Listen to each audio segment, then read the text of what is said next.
Neil, nandito na lahat? Okay. Tayo tayo. Pray muna tayo.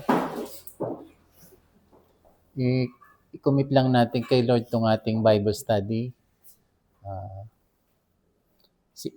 Ano man bagay simulan natin, kung tayo lang gagawa nito, baliwala yun.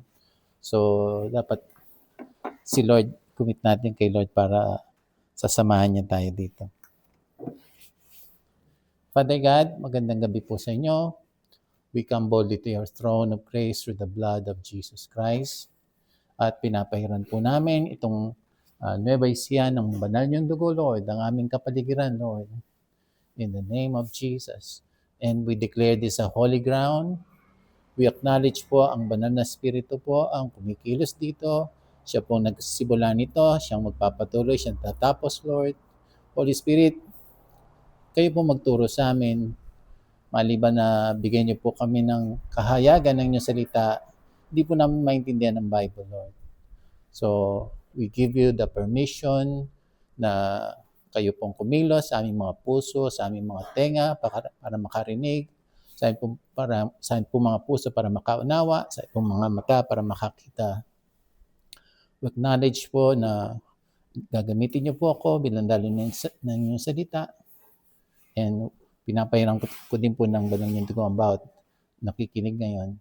And sabi niyo nga po, Lord, ang sino mang maniniwala, Lord, ay mararanasan po nila yung signs and wonders and miracles at pagkilos niyo po sa buhay namin. We commit this Bible study to you, Lord. Ang mga tao pong ito, Lord, we just thank you sa mga gagawin niyo pong mga great and mighty things sa buhay namin. In Jesus' name we pray. Amen. Kaya po na kayo. So,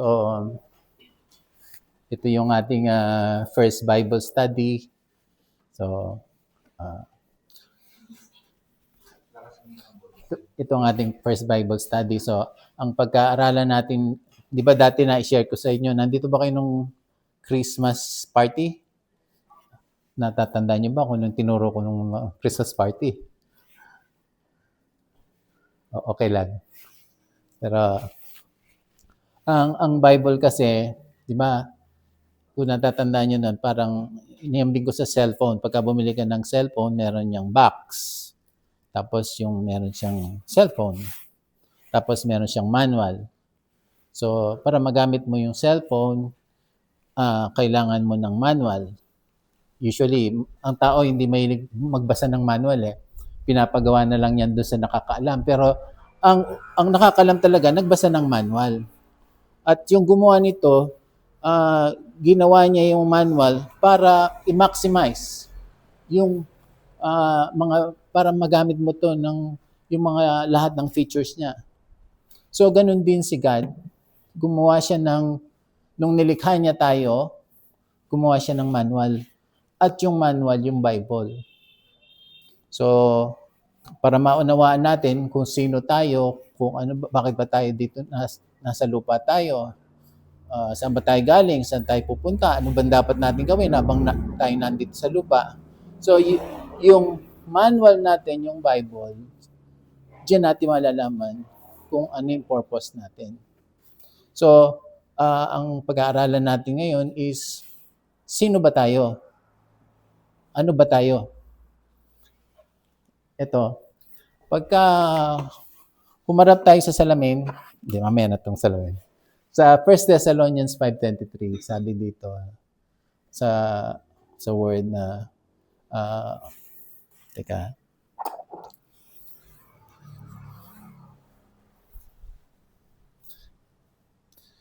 First Thessalonians 5:23. Now may the God of peace himself sanctify you completely, and may your whole spirit, soul, and body be preserved blameless at the coming of our Lord Jesus Christ. Ito lang dapat niyo malaman dito. Tayo ay spirit, soul, and body. Diba? Para malaman natin kung sino tayo, sinasabi ng Bible, meron tayong spirito, meron tayong kaluluwa, meron tayong katawan. Diba? Ito nga salamin na to. Pagka umarap ka sa salamin, anong nakikita mo? Sino mahilig humarap sa salamin dito? Di ba? Nakikita natin pagka umarap tayo sa salamin? Yung ating physical body. Ito yung katawan lang natin. Pero reflection lang yan. Actually, hindi natin nakikita yung sarili natin. Reflection lang yung nakikita natin. So, pagka tumingin ka, titingnan mo lagi, oy, meron ba ako dito? Oy, okay ba yung makeup ko? Diba? Tama ba yung buhok ko? Okay ba? Ganyan. Usually, tinitingnan natin yan. Diba? Tinitingnan natin, itsura natin. Pumuputi ba tayo o tayo ay nasusunog? So, ang salamin, sasabihin niya kung ano yung nakikita niya dito sa ating physical body. Ang Bible, para din siyang salamin. Para siyang salamin. Sasabihin niya sa iyo kung sino ka talaga. Ito, nakikita lang niya yung physical body. Pero, di ba binasa natin kanina, meron tayong spirit, soul, and body. Alam niyo, nung araw, akala ko, ang tao, katawan at kaluluwa. Yan yung pagkakaalam ko noon eh. Pero nung mabasa ko to, hindi lang pala tayo katawan at kaluluwa, kundi meron pa pala tayong spirito. Actually, yun dito hindi mo naman makikita kung yung kaluluwa mo hindi mo naman makikita. Pero alam natin na meron buhay dito sa loob. Napansin nyo ba na pagka umiiyak kayo, maharap kayo sa salamin? Nasubukan nyo na ba yon? Nasubukan na? Di ba? Para ba, nag-i-emote ka, tapos ako salamin ka, tinitingnan mo yung sarili mo. Di ba? So, hindi lang yung katawan. Alam mo na meron buhay doon sa loob. Hindi lang katawan kasi bakit ka malungkot? Bakit lumuluha yung mata mo? Yung katawan mo, yung mata, parte ng katawan, lumuluha siya. Pero alam mo na mayroong buhay doon sa loob ng katawan.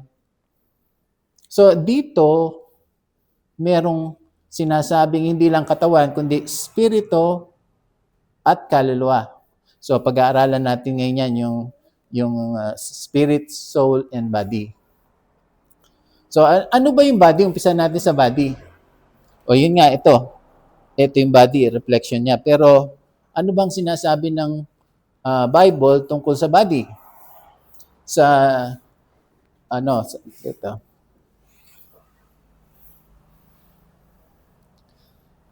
Sa Genesis chapter 2 verse 7, at nilalang ng Panginoong Diyos ang tao mula sa alubok ng lupa. O, doon muna tayo. Yan. So, sabi dito na nilalang daw ang tao sa pamamagitan ng alabok sa lupa. So, si God, kumuha siya ng lupa. Dito, humubog siyang tao. Gumawa siya ng tao, gawa sa lupa. Kasi itong katawan natin, gawa lang yan sa lupa eh. Gumawa siya ng tao. Kaso yung taong yon, imagine niyo parang bangkay. Nakita na kayong bangkay? Ang bangkay, meron bang buhay yon? Pero alam niyo ba yung bangkay na yun gawa sa lupa? Tama ba?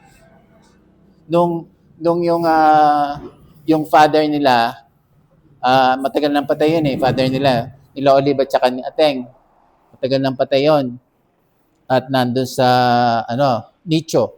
Ngayon, dilipat nila ngayon yung mga buto. Ngayon, unti-unti nilang sinisinsil yung nicho. Ngayon, may butas ng konti. Ay, buo pa yung katawan ni tatay, sabi yung nakita doon. Ngayon, nung nagiba yung butas ng nicho, yung malaki na yung giba, biglang gumuho yung body. yung lupa. Pero buo pa rin yung buto.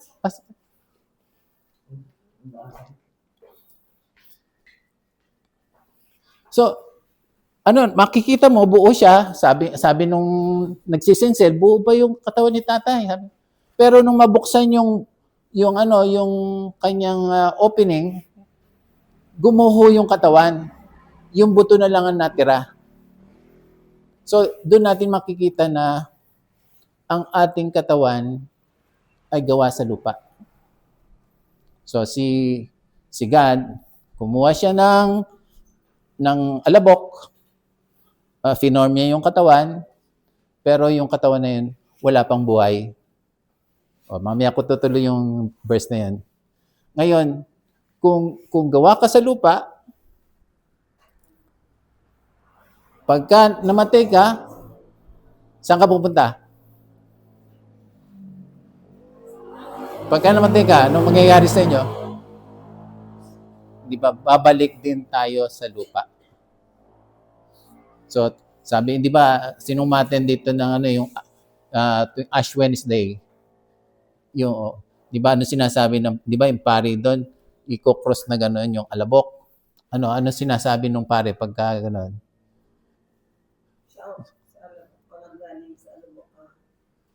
Babalik. Yan. Nire-remind tayo, sabi, to dust you came from, to dust you shall return. So, diyan mo makikita na, ayan, ito yung simula mo, gawa ka sa alabok, pero pagka namatay ka, babalik ka sa alabok. So, yan ang ating body. Ngayon, ang ating body, since gawa yan sa lupa, attracted yan sa mga, kumbaga, itong ating physical body, dinisign ni God yan para makita mo o makasalamuha mo o yung body mo, ito yung ginagamit natin sa physical world. Diba? Ano ba yung physical world? Itong mga to. Physical, lahat ng nakikita natin, yung body natin, nakikita, yung mata natin, nakikita yan, o nahahawakan yan. Actually, ang body, dahil yan gawa sa lupa, attracted yan sa anumang bagay na gawa sa lupa. Example, attracted ba kayo sa cellphone? Ang cellphone ba gawa sa lupa? Hindi gawa sa lupa? Saan gawa sa lupa? Saan gawa ang cellphone?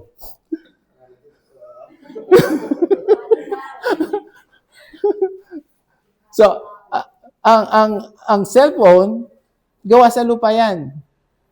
Kaya lang, bago yan matunaw, matagal. Kasi may bakal yan, meron niyang plastic, matagal. Pero pagka yan, sa katagalan niya babalik sa lupa. Kahit yung buto ng tao, sa kalaunan, babalik din yan sa lupa. Pero it takes time. Pero lahat ng nakikita natin, ang body natin attracted doon sa mga physical na bagay na gawa din sa lupa. Halimbawa, sino dito ang may boyfriend, girlfriend? Yung bang boyfriend mo? Yung boyfriend mo gawa sa lupa? Tingnan mo, attracted ka doon sa boyfriend mo, yung body mo attracted doon sa boyfriend mo na gawa din sa lupa. Diba? Alangan naman doon sa spirito ka lang walang katawan, di ba? So, nakikita nyo na. So, yung ating body, ginagamit yan para makasalumuhan natin yung physical na physical realm. Kailangan natin yung ating body. So, ano ba yung body? Pakikurot mo nga yung katabi mo. Yan. Yan. Ang kinurot mo, body. Katawan. Katawan yan. So, ang body natin, meron niyang tinatawag na five senses. Na, pagka kinurot mo yan, meron niyang sense of touch. Masasaktan niya pagka kinurot mo. So, meron siyang damdamin nito to, meron siya feelings, o meron din siyang mata. Ang mata nakakita, ba? Ang tenga nakakarinig, parte ng body yan. O yung mahilig kumain, o ginagamit natin yung ating bibig, yung ating dila para sa pagkakumakain tayo. Nilalasahan natin yung ating kinakain. Ano pa? Yung ang sarap ng niluluto ni Kuya Saddam. O, di, naamoy mo yon. So, five na ba yan? So, yan yung ating body. Ngayon, so alam na natin yung body, Meron ba kayong question sa body? O, lahat ba ng bagay? Halimbawa, etong batong to, gawa ba to sa lupa? Gawa ba to sa lupa? Lupa. Kasi may elements yan eh. Actually, halimbawa, yung katawan ng tao, di ba, nung pandemic, kinikremate yan. O, nung kinremate yan, anong natira? Abo, di ba? O, parang bumalik na din siya sa lupa. Ganyan lang. Kumbaga, yung proseso ng cremation, mabilis ang proseso na babalik siya sa lupa. So, yung pagka pinasok mo sa nicho, yung matagalang proseso bago siya maging alabok ulit. So, yan yung ating body. May, anong sinasabi nito? Ang sabi ng Bible, meron tayong spirit, soul, and body. So, alis na tayo sa body. Wala na kayong question sa body? Mamaya, magtatanong ako Ang makakasagot may premyo. Okay ba sa inyo yan? Yes. Bibigay ni Ate siya yung premyo. So, sabi, meron tayong spirit, soul, and body. Ngayon, ano ngayon yung spirit? Actually, nung araw, hindi ko alam na meron tayong spirito eh. Maliban nung mabasa ko ang Bible. Kasi ang spirit ba nakikita nyo? Nakikita ba natin ang spirito ng ating physical na mata? Hindi. O, ang spirit ba nararamdaman ng ating katawan? Hindi actually. Hindi yan mamaya pupunta tayo dun sa soul. Pero ang ating body, wala siyang kapasidad para unawain niya yung Bible. Wala siyang kapasidad para maunawaan niya yung spirit, maintindihan niya. Kundi ito sinabi ng Bible, hindi ko ito maunawaan. Kaya nga, para siyang salamin na pagka binasa mo ang Bible, nire-reflect niya kung sino ka. Di ba? Itong mirror, nire-reflect niya yung body mo. Itong Bible, nire-reflect niya yung buo nating katauhan. Sasabihin niya kung sino ka. So, ano ang spirit? Ang spirito, ito meron tayo kasing dalawang realms eh. Yung spirit realm at saka physical realm.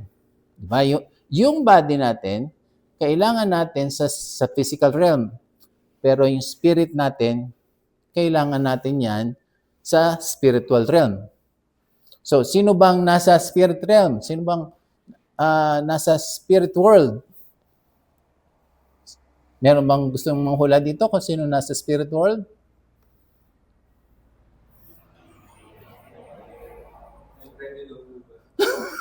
Sige, merong 20 pesos. O sige, 50 pesos. Pagka nagreklamo ka pa dyan, ikaw na magbibigay. O anong meron sa spirit world? May premyo na, 50 pesos.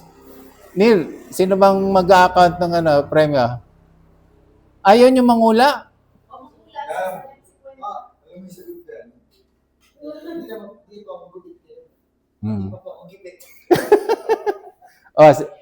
Sasabihin ko na, si God ay spirit. Ang sabi ng Bible, sa nakalagay dito na si God ay Espiritu. Sa John 4:24, sabi, God is Spirit. And those who worship Him must worship Him in spirit and truth. Ang Diyos ay Espiritu. Ito yung ang Biblia 2001 na version. Ang Diyos ay Espiritu. At ang mga sumasamba sa Kanya ay kailangan sumamba sa Espiritu at katotohanan. So, si God ay Spirit. Ang ating katawan, wala siyang kapasidad para maunawaan yung mga spirit sa mga bagay na spiritual. Hindi niya maunawaan ng Diyos kahit wala siyang kapasidad eh. Sinubukan niyo bang unawain ng Diyos? Meron bang Diyos? Di ba? Natanong niyo bang, nasabi niyo na ba yung sa sarili niyo, meron bang Diyos? Di ba? Kasi pilit natin inuunawa ang Diyos sa pamagitan ng ating sarili, yung ating kapasidad. Pero wala tayong kapasidad na unawain ng Diyos. Maliban kumilos ang Diyos para ipaunawa niya sa atin kung sino siya, hindi natin siya makikilala. Pero ito, sabi ko nga sa inyo, binigyan niya tayo ng manual, yung Bible, para makilala natin siya. So sabi dito, ang Diyos ay Espiritu. Kanina sabi natin, si God, kumuha siya ng alabok, kumuha siya ng lupa, humubog siya ng tao, pero yung tao na yun, wala pang buhay. Bangkay pa lang siya. Kung nakita na kayong bangkay pa lang yung taong yun. Wala siyang buhay, wala siyang hininga. Ngayon, itutuloy natin yung verse kanina. Anong ginawa ni God nung gumawa siya ng nag-form siya ng tao?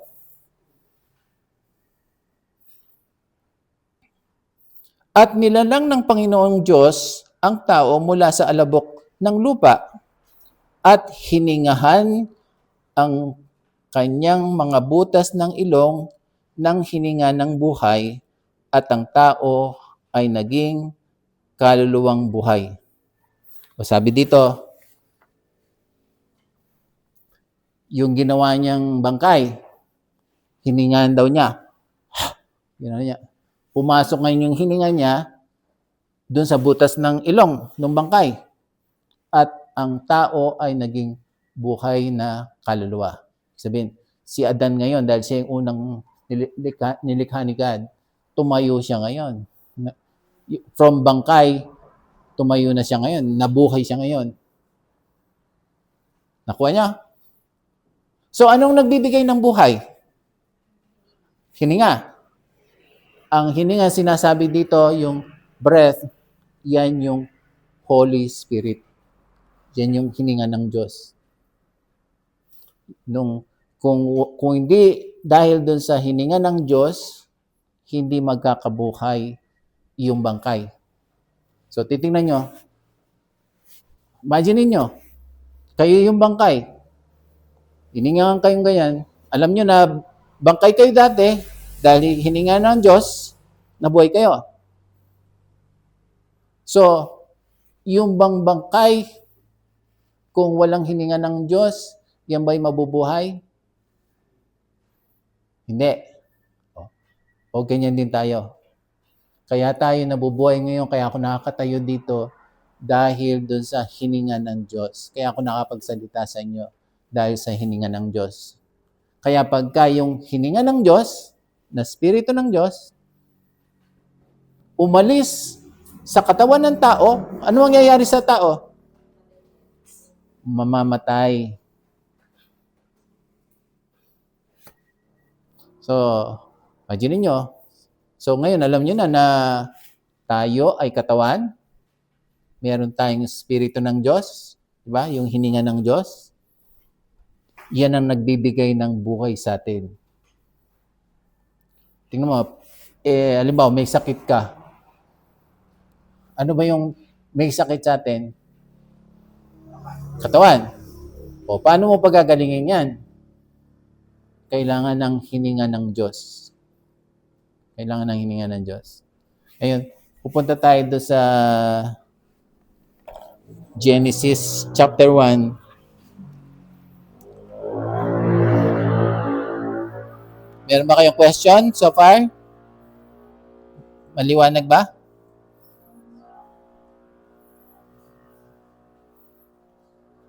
Oh. Sa Genesis 1:26, ang sabi dito, then God said, let us make man in our image, according to our likeness. Let them have dominion over the fish of the sea, over the birds of the air, over the cattle, over all the earth, and over every creeping thing that creeps on the earth. So God created man in His own image.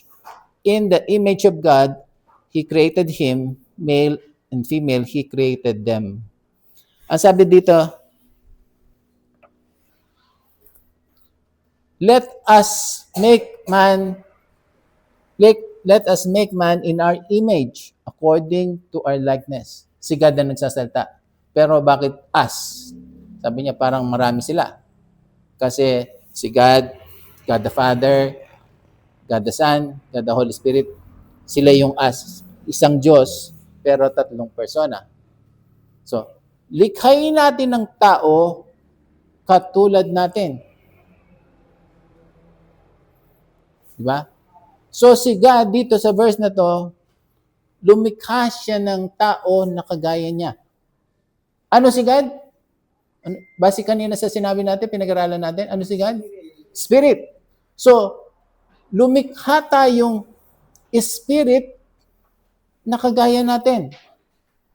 So, ganyan ginawa ni God. Lumikha tayong spirit na kagaya natin, at yung spirit na nilikha natin, yun yung papasok doon sa butas ng ilong.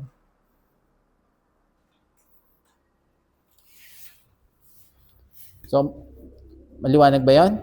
Yung si God, lumikha ng tao, katulad natin. Si God ay spirit. Lumikha si God ng spirit na kagaya natin. Gayon, nung ginawa niya, nung pinormahan niya yung body na bangkay, yung ginawa niyang katulad niya, spiritong katulad niya, yun yung pumasok doon sa ilong ng bangkay. At si Adan bumangon nung nung pumasok yung spirit. Ngayon, sino si Adan? Si Adan ba ay spirit o si Adan ba ay katawan? Ano ba talaga ang ano niya? Sino ba siya talaga? Ano sa tingin niyo? Ano ang nagbibigay ng buhay sa katawan? Spirit. Kung walang spirit, anong mangyayari sa katawan? Si Adan ba, spirit ba o katawan? Katawan na may spirit.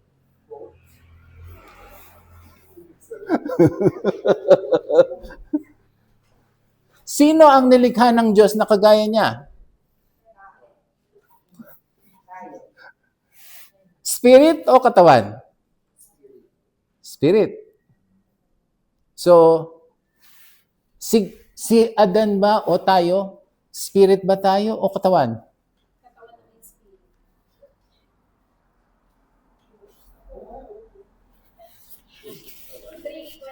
Spirit tayo. Spirit tayo. Ngayon, habang nandito tayo sa lupa, ginagamit natin yung ating katawan na gawa sa lupa. Pero, pagka namatay tayo, iiwanan natin ulit yung lupa na katawan natin, meron pa rin tayong buhay. So, sino tayo ngayon? Tayo ba yung lupa o tayo yung espiritu? Ayan, maliwanag na ha? Di ba? yung pag-unawa ng Bible. Siguro ngayon na iba-iba na yung iniisip nyo ngayon.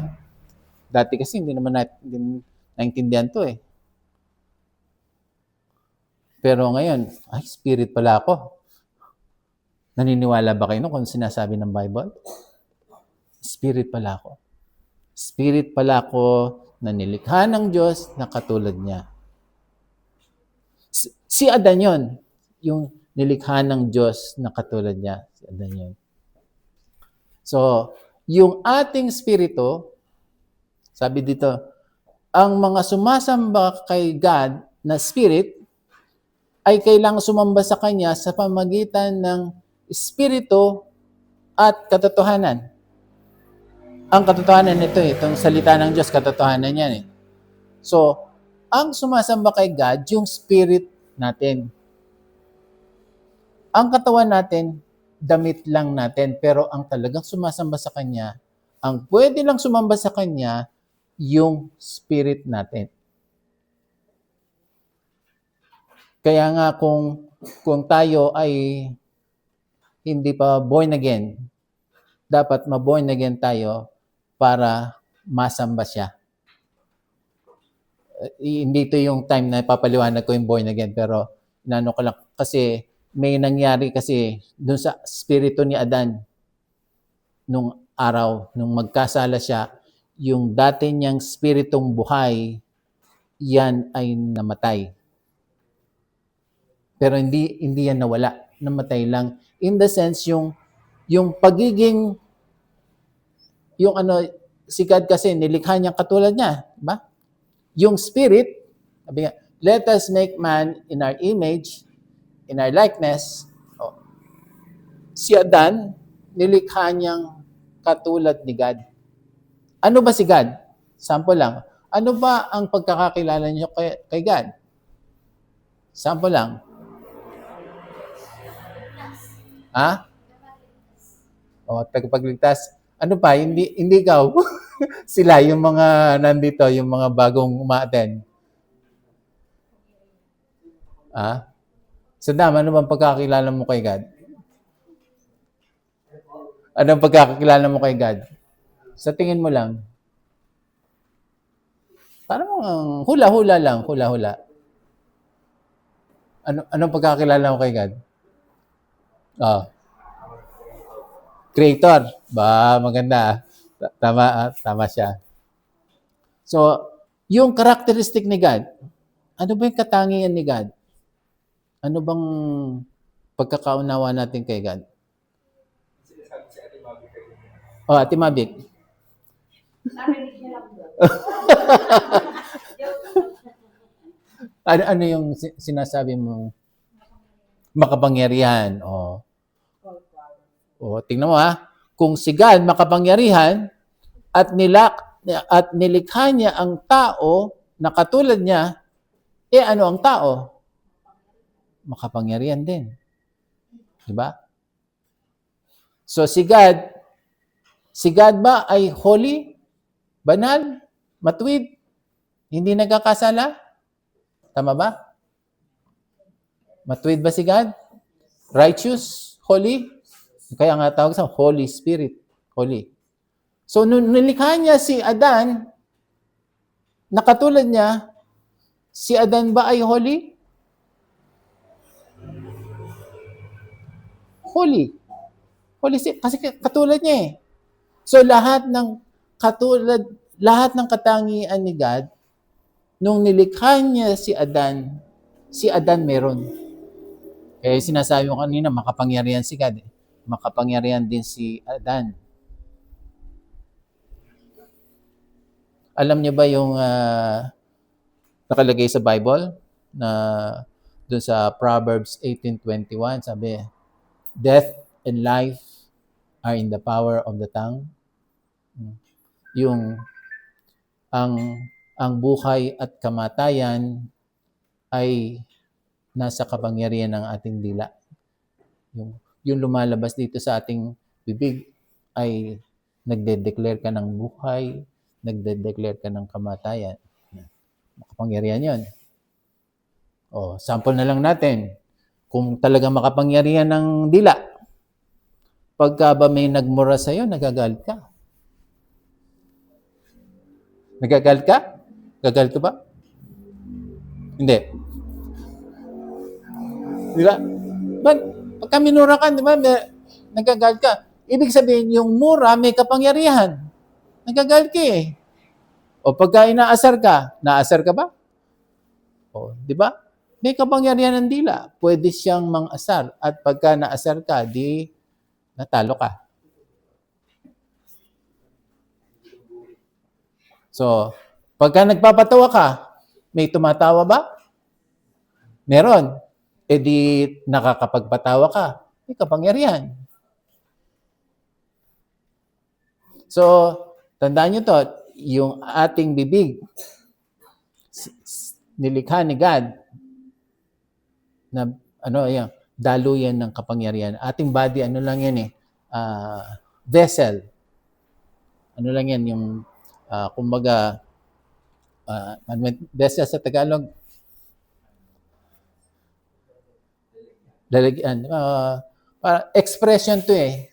Kung ano yung nasa loob, ine-express ng body. Parang, kaya yung spirito kasi hindi naman siya makapagsalita at maririnig mo in the physical. Kailangan dumaan siya sa body. Kailangan merong hangin na lalabas dito, o yung may dila, kailangan yung buhay dun sa loob, meron siyang katawan para marinig mo yung physical voice. So, yan dinisign ni God para dumalo yung kanyang kapangyarihan. Anong oras na ba? Anong oras ba tayo dito? 8:24. Ganong oras tayo? By pagka ko hinamon nyo hanggang magdamag tayo dito. O gusto nyo may tuloy natin? So nasa spirit pa lang tayo. So si God, nilikha niyang ang tao, nilikha ni God, katulad niya, kawangis niya, nilikha niya kung si God ay spirito, nilikha niya ang tao na spirito. So, pakisabi mo nga sa iyong sarili, ako ay spirito. Ano bang sinasabi? Ulitin natin. Malakas. I am spirit. I am spirit. I am spirit. I am spirit. Ano ngayong nagre-react ba yung, meron bang nagre-react sa loob na, paano ko naging spirito? Meron bang gumaganon? Wala naman. Umaayon lang siya. Umaayon lang siya na naniniwala ba kayo na kayo spirito? Alam kong spirito lang dito, dalawa eh. Si Ating at saka si Shai. Mga spirito eh.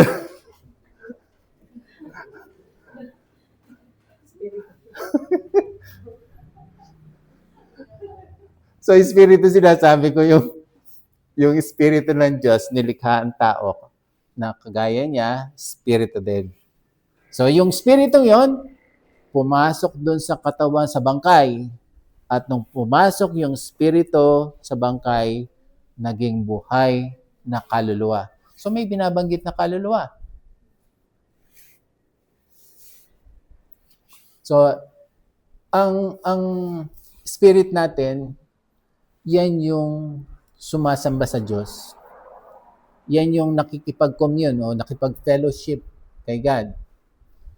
Yung spirit natin.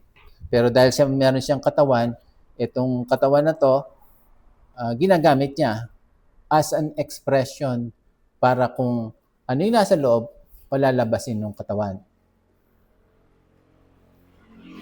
So, bukod sa kay God, meron pa ba kayong alam na spirito?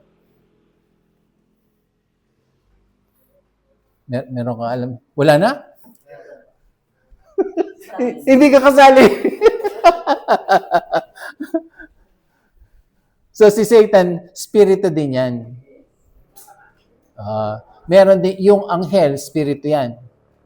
O, limbawa, dito sa ating fellowship ngayon, sa ating Bible study, ako naniniwalang may angel dito. May angel dito. Hindi ko siya nakikita, pero naniniwala ako. Bakit?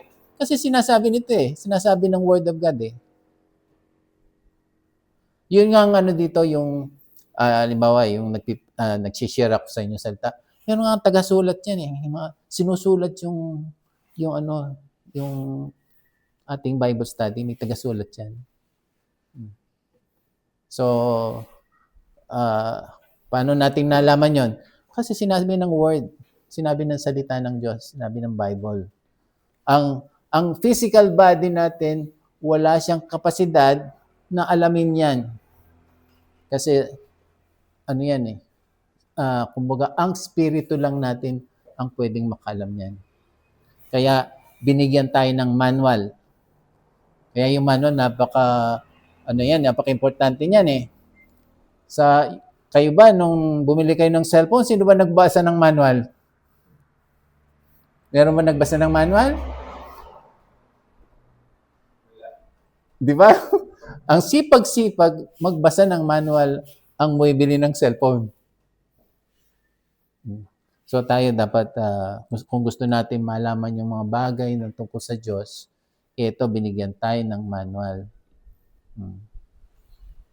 So, ako, naniniwala ako na may purpose sa inyo si God. Bakit binigyan kami ng desire? O na, bakit kami pupunta dito na para mag-share sa inyo? Diba? Merong gagawin si Lord sa inyo. So, of all the people, kayo nandito, importante kayo kay God. Alam niyo ba yun? Importante kayo kay God? O, gaano ba kalayo yung pinanggalingan namin? Itong dalawang ito, nagre-reklamo ito habang nasa biyahe.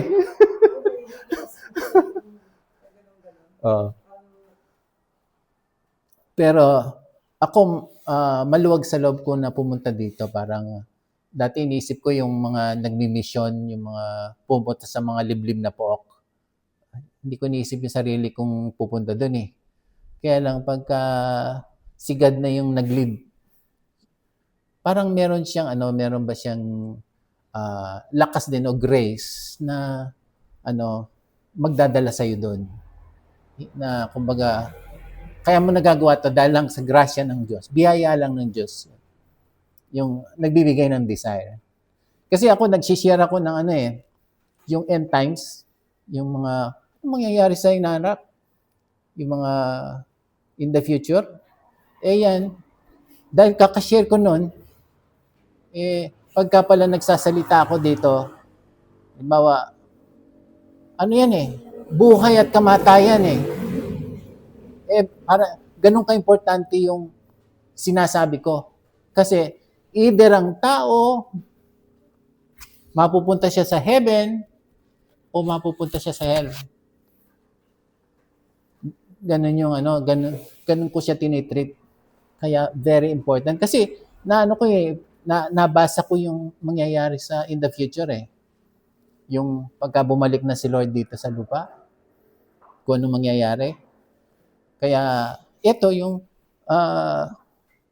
para ba yung mga sinayang kong mga oras ng araw ng panahon, gusto ko siyang i-redeem o gusto ko siyang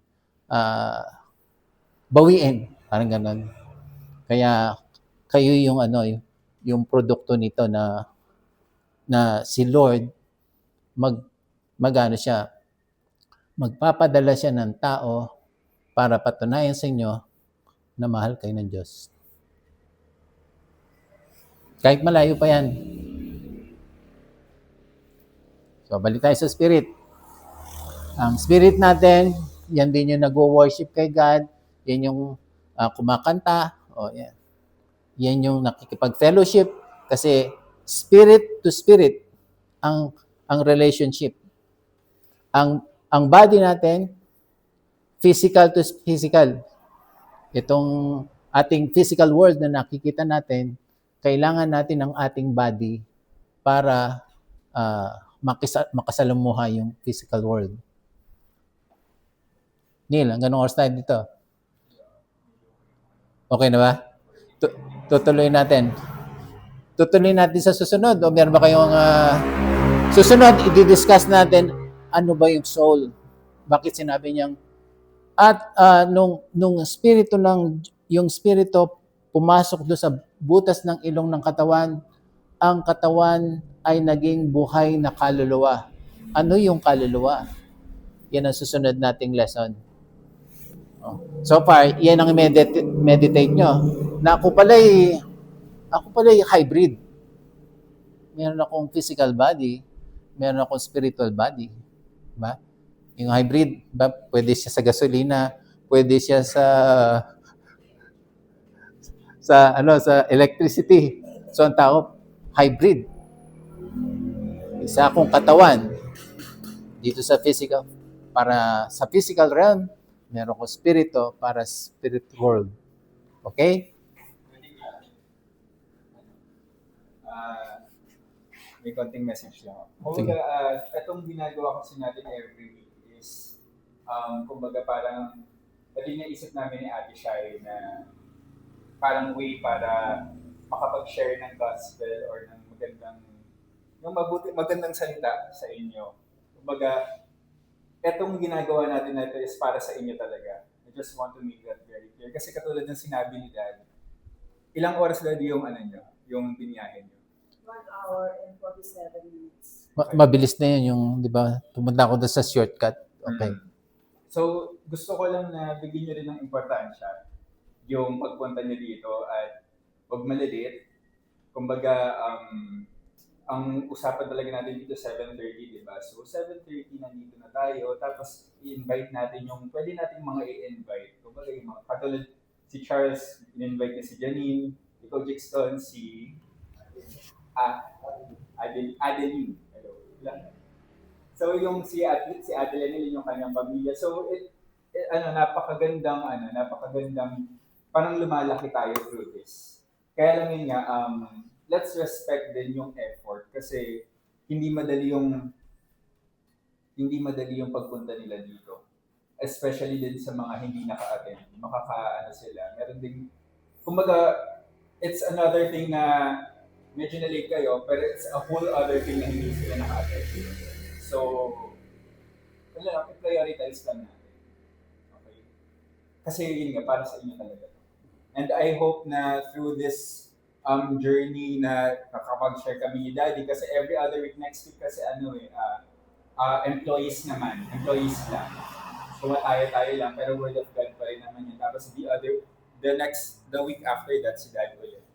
Kumbaga, we know you will grow in the Spirit. Kumbaga, ano din yung ina-expect natin sa kanila sa every week na pag-share natin ng God's Word? In-expect ko na, kasi si Lord naman na nagdala sa amin dito eh. Hindi naman aksidente na nandiyan kayo. Na ako, in-expect ko na kung dinala kami ni Lord dito para sa inyo, siya din ang hihipo sa inyo. Siyang gagawa nun. Ako salita lang ako. Nagpapagamit lang ako, pero yung word, ang sabi niya, pagka nagsalita ko, yung Holy Spirit kikilos sa inyo eh. So yung siyang bahala doon. Kaya ako nandito, nagpapagamit lang ako. Ito, offering ko kay God, wala naman ako hinihingi dito sa inyo na kahit na, basta ba, free lang to, free. Basta masaya akong ginagawa ko ito. At alam ko dito, dahil kakabasa ko nga dito yung end times, kaka-explain ko, kakaturo ko niyan. May reward ako. Yun, tinitingnan ko yung eternal reward na hindi kayang tupukin, na hindi kayang nakawin, hindi kayang kainin ng insekto, hindi kayang kalawangin. So, meron akong eternal reward kasi pagka merong na-born again sa inyo, sabi sa Bible, nagre-rejoice na yung langit, nagdidiwang doon. Merong rejoicing na nangyayari sa langit. So, may reward yun. Kaya, ako tinitingnan ko yan eh. And even yung sa kami, bilang parang mga employers, kami yung boss nyo, kami yung nagbibigay ng kumbaga financial sustenance sa inyo. Kami nagbibigay ng physical food kasi para naman kayo makakain talaga is kailangan nyo ng sweldo, di ba? Pero through this, we are also providing with eternal food na kumbaga ito yung pagkain na habang buhay kayo magbe-benefit. Kasi may explain namin na talagang meron ng dalawang destination ang tao. Merong sa heaven, meron sa hell. Yun lang naman. So, ang talagang goal natin dito is lahat tayo, di ba? Makapunta sa heaven. Yun. So, yun lang. Ayun, ang pinaka, ano ko lang talaga, gusto ko lang emphasize is, pahalagahan natin kung ano yung binibigay namin sa inyo. Kasi hindi rin naman siya malaki. Okay? Neil, ako, mission ko dito na meron tayong TV na para mas lalo nila maunawaan na Jesus name. Ayan. yung kiklik mo ganyan. Di ba? Mas maunawaan mo yun eh. Ngayon, nag-imagine lang kayo eh. Pero pagka yan, meron tayong TV. Kasi, pinagawa ko yung luma kong TV, hanggang ngayon hindi pa nagagawa eh. Bigyan mo na sa kanila yung dati. Eh kaya nga, plano ko nga, pagka nagawa yon dito yon eh. Ano yun, 55 inch yun. So, ipag-pray niyo yun at dadalhin ko dito yung TV.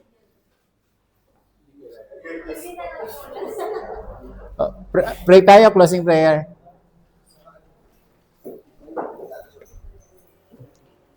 Father God, kami po yung nagpapasalamat, Lord. Alam po namin kasama namin kayo.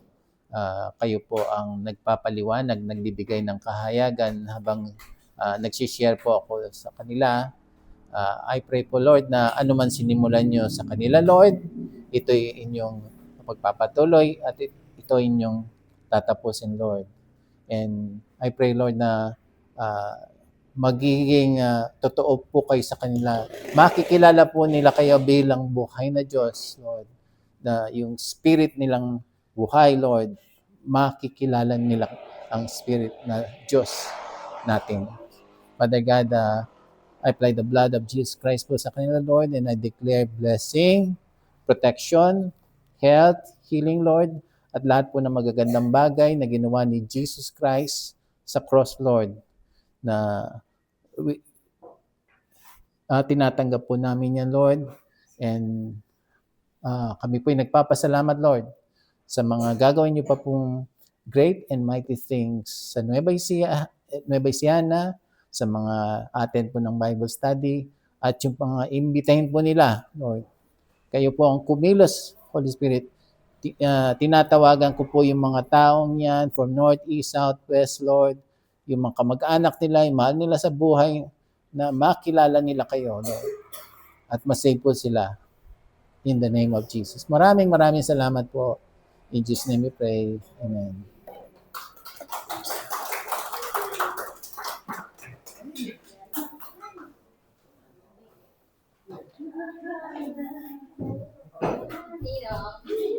Okay lang.